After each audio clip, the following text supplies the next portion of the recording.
안녕하십니까, 김대한입니다. 오늘은 그 펀치 피하는 법, 지난 영상에 이어서 첫 번째 영상에서 말씀을 드렸던 머리를 움직이는 동작이 조금 MMA에서는 왜 적합하지가 않은지, 그대로 쓰면 왜 적합하지 않은지, 그리고 바꿔 쓰면은 어떤 식으로 쓰면 좀 적합한지에 대한 제 의견을 말씀드리도록 하겠습니다. 오늘도 제 큰아들 김호진 군과 함께 하겠습니다. 안녕하세요. 일단 뭐 이 헤드 무브먼트, 위빙이나 슬리핑이나 더킹 동작 이런 것들은 복싱체육관에 가서 운동을 하시면 진짜 핵심적으로 배우시는 동작인데요. 복싱에서는 확실히 너무나도 중요한 동작들이고 필수라고 할 수가 있습니다. 복싱은 사실 종합격투기의 관점으로 봤을 때는 펀치만 이용해서, 손만 이용해서 상대방의 안면과 몸통, 상체만 두들기는 그런 형태의 싸움이라고 할 수가 있는데, 그러다 보면 자연히 두 선수 간의 거리가 MMA 관점에서 봤을 때는 굉장히 가까워질 수밖에 없어요. 팔만 쓰니까요, 그렇죠? 더 긴 다리를 쓰는 게 아니라. 그래서 가까운 거리에서 상대방이 주먹만 쓴다고 한다면 머리를 움직이면서 싸우는 게 굉장히 효과적입니다. 첫 번째 이유는 당연히 우리가 뭐 게임을 해봐도 그렇지만 움직이는 타겟을 맞춘다는 게 훨씬 어렵거든요. 고정되어 있지 않는 타겟이 되기 때문에 상대가 맞추기가 되게 힘들고요.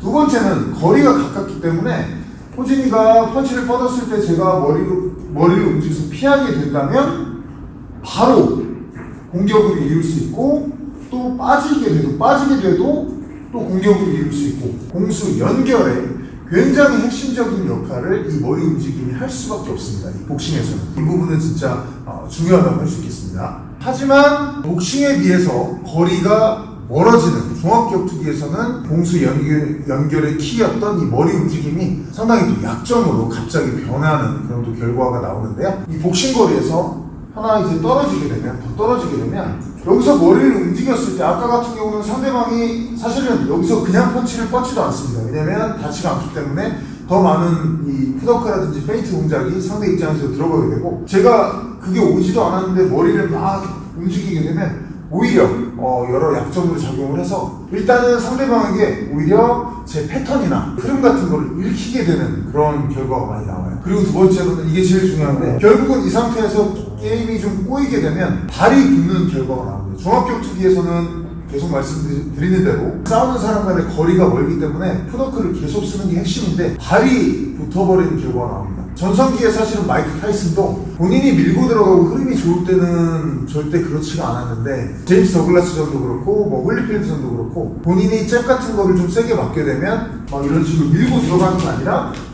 서서 이렇게 움직이는 결과가 나오거든요. 종합격투기에서는 이래서 원거리에서 발을 붙이고 머리만 움직이는 그런 결과가 나와서 여러 이제 설명드릴 카운터 기술을 맞게 되는 베이스가 좀 마련이 된다고 할 수 있겠고요. 이런 큰 틀 안에서 머리를 그냥 약간 복싱식으로 움직이는 사람들에게 카운터로서 이 적용이 될 만한 기술들이 어떤 게 있는지 본다면, 첫 번째, 제가 복싱거리가 아닌 원거리에서 그대로 머리를 움직이고 있을 때 측면에서 오는, 옆에서 오는 공격, 그리고 밑에서 위로 오는 공격이 굉장히 약해집니다. 어떤 게 있냐면, 제가 머리를 이쪽으로 움직일 때 호진이가 라이트 로무를 뻗으면 그대로 맞습니다.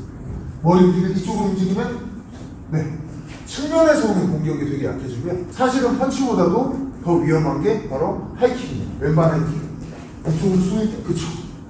이쪽으로 머리 움직일 때 오른발 하이킥, 그쵸.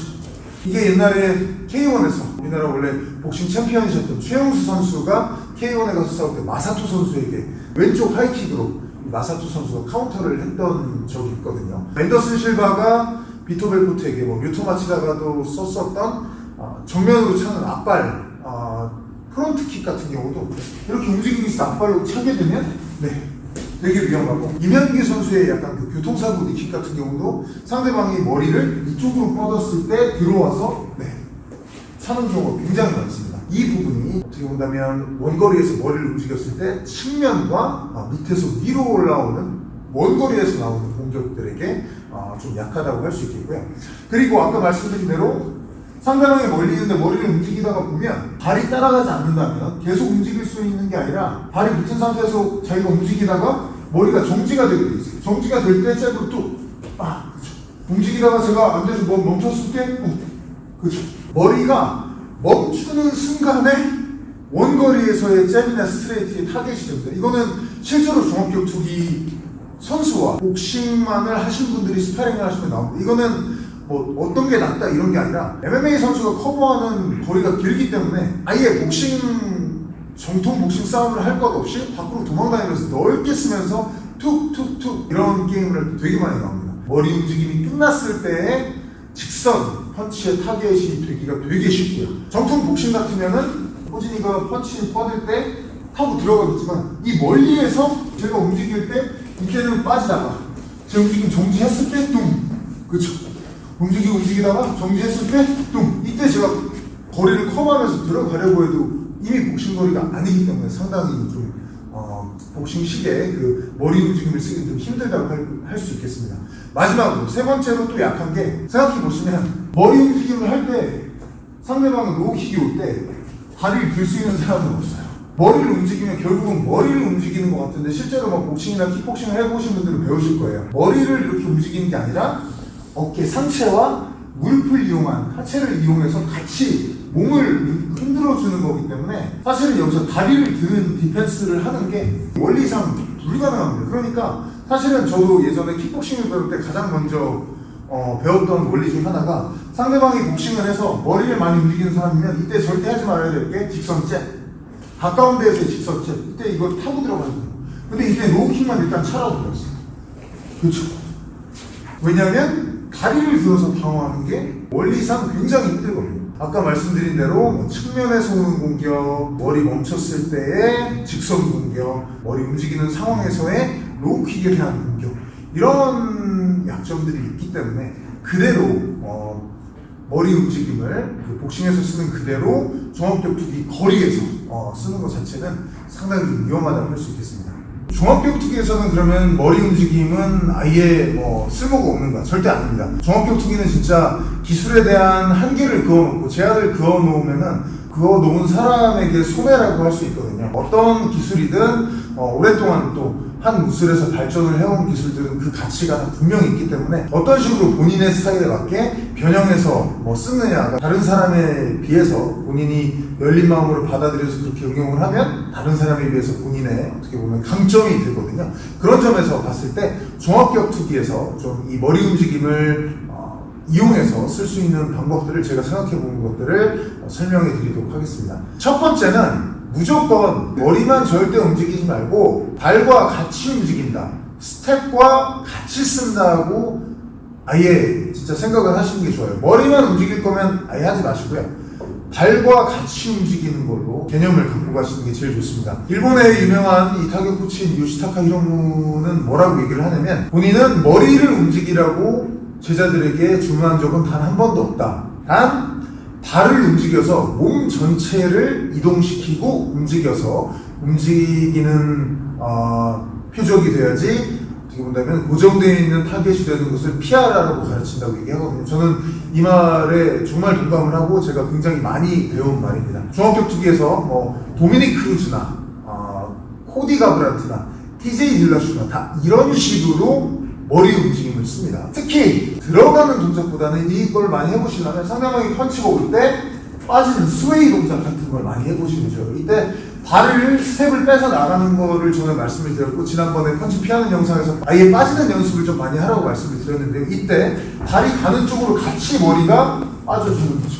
이쪽으로 빠지면 저거 머리가 같이 이런 식으로. 도미닉 크루즈 같은 경우가 이 동작을 굉장히 많이 씁니다. 스텝에서 들어갈 듯 말 듯 하다가 펀치도 치고 아예 기울이기로 테이크다운도 치고 이런 식으로 이제 활용을 하거든요. 안으로 들어가든 밖으로 빠지든 머리만 움직이는 게 아니라 스텝이 먼저고 거기에 머리를 따라 얻는 듯한 개념을 갖고 쓰시는 게 종합격투기에서 훨씬 잘 맞는다고 할 수 있겠고요. 이 부분에서는 아까 말씀드린 딜라쇼라든지 도미닉 크루즈라든지 이 선수들이 어떻게 스텝과 머리 움직임을 좀 결합해서 활용을 하는지를 좀 생각해 보시면 될 것 같습니다. 그리고 두 번째로는 머리 움직임을 하실 때 위빙이든 더킹이든 슬리핑이든 동작을 좀 작게 줄여주시는 게 좋습니다. 상대방이 잽을 뻗든 뭐를 뻗든 할 때도 조금씩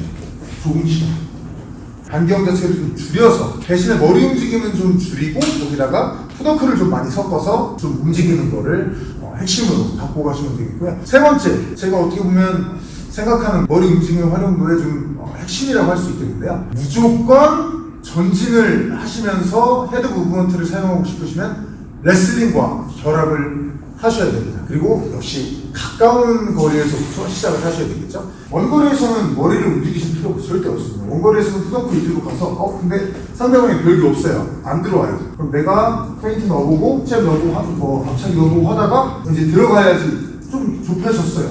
그때부터 머리를 움직여야 됩니다. 근데 똑같이 발 움직이고 푸드워크하고 같이 가야 되고 또 동작도 좀 작게 해야 되고 그리고 머리 움직이면 공격한 다음에 상대가 받아친다. 그럼 그대로 머리를 움직였다가 때리는 것도 있지만 머리를 움직인 방향으로 그대로 이쪽으로 머리를 하나 둘 했으면 바로 태클로도 갈 수 있거든요. 이렇게 전진해서 머리를 움직이면서 전진해서 레슬링을 섞어서 가는 게 저는 머리 움직이는 그 스타일에 가장 좀 적합하다고 생각을 합니다. 역시 뭐 누구나 예상하시겠지만 이런 스타일을 제일 잘 보여주는 사람이 바로 케인 벨라스케즈 선수거든요. 케인 선수는 끝이 없는 압박으로 유명한데 케인 선수가 머리를 많이 흔들어도 거기에 하이킥 같은 걸 세팅하는 사람은 사실 많이 없어요. 니킥 같은 것도 그렇고. 왜냐면 처음에 본인이 선제공격 머리 흔들고 그 다음에 상대방이 여기서 펀치 나오면 같이 걸어주고 그 다음에 또 잡고 또 때려주고 상대방이 펀치 나오면 또 잡고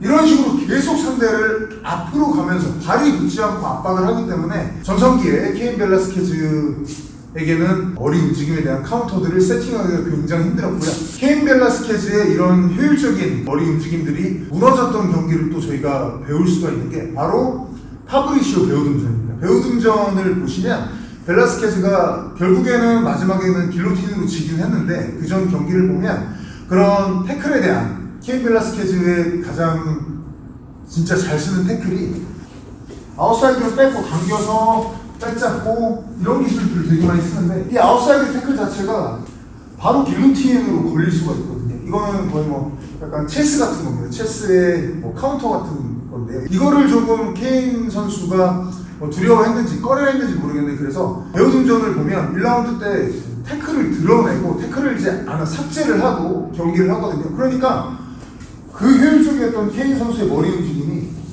배우등이 이 펀치로 계속 따라오니까 계속 다 맞았죠. 이때 태클을 쳐야 그 다음에는 모든 게 톱니바퀴가 맞아서 돌아가듯이 딱딱 배우듬의 카운터도 빗나가고 케인의 태클도 먹히고 펀치도 먹히고 하는데 길로틴 때문에 태클이 삭제되니까 그만큼 갑자기 케인의 머리 움직임이 그 법칙도 보이고 패턴도 보이고 해서 굉장히 얼굴을 좀 많이 맞았던 그런 결과가 나왔었거든요. 이걸 생각해 보시면 결국은 레슬링을 섞어서 들어가는 게 얼마나 중요한지 아실 수 있는 증거라고 할 수 있겠습니다. 마지막으로 정리를 좀 하자면 과거의 그 K1이나 태국의 무에타이, 현재 또 킥복싱 글로리 단체나 이런 대회들을 보시면 복서처럼 머리를 움직이는 사람은 거의 찾아보기가 힘듭니다. 다만 제가 이전에 설명을 드린 대로 종합격투기에서는 코디 가브란트 이런 사람들 같은 경우는 복서처럼 머리 움직임을 쓰거든요. 그런 것들을 봤을 때 MMA의 그 틀에 맞춰서 사용하는 거는 또 굉장히 또 중요하다고 할 수 있겠는데 오늘 영상을 찍으면서 말씀드렸던 코디 가브란트, 도미니크 루즈, TJ 딜라쇼 이런 사람들이 원래 베이스는 레슬러였다는 것을 생각해 보실 필요가 있습니다. 레슬링에 베이스가 있고 몸싸움이 되고 거기에 대한 대처가 기본적으로 깔려있는 상황에서 푸드워크를 쓰면서 거기 섞어줘야 결국은 MMA에서 이 헤드 무브먼트는 가장 효용성이 좀 만개하지 않나라는 게 저의 의견입니다. 늘 말씀드리듯이 저의 의견이 늘 정답이 아니고 또 이 부분 같은 경우는 머리 움직임 같은 경우는 어떻게 활용하는지가 사실 개인차가 굉장히 많이 갈리는 그런 파트이기 때문에 참고만 해주시고요. 고맙습니다.